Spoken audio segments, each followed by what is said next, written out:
حضرت سیدہ فرمانیاں جدوں بھی رسول اللہ راتی بیدار ہوندے سن تے 10 باری اللہ اکبر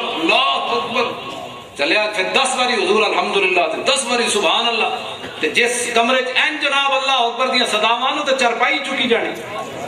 تے تم تے میں فلماں ویکھ کے سو جائیے تے پھر کبھی جی گھر میں جادو ہو گیا، ٹونا ہو گیا، اس گند نوں باہر کٹ تے اس طرح سویا کر۔ صحابہ کہندے نے حضور علیہ السلام جدوں سوندے سن تے آپ دی مسجد مبارکہ جڑی سرانے وال ہوندی سی، ایک تو محدثین نے گل کیتی بھی واقعہ نہیں مسجد شریف سرانے، تے دوسرا فرماندے نے حضور جا نماز سرانے رکھ کے آرام فرماندے سن، بھائی جس ویلے جاگ آوے کھڑے ہو کے نماز پڑھ لی۔ بات سمجھ آ رہی میری؟ حضور نے اپنے اہل شام اپنی گڈیاں پیچھے کی لکھ دین پتہ ہے؟ عطر فمک بالصلاۃ علی النبی، پچھلے نو کہندے نو اے ہمیں منہ بند کر کے بیٹھے ہیں گھگڑیاں پا کے اے حضور تے درود پڑھ کے اپنے منہ نو معطر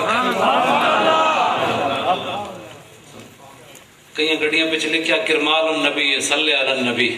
میں تینوں نبی دا واسطہ دینا نبی دے درود پڑھ۔ تے پچھلا جدوں پڑھے گا نا نگاہ تے چپ نہیں بیٹھے گا، فوراً حضور تے درود پڑھے گا۔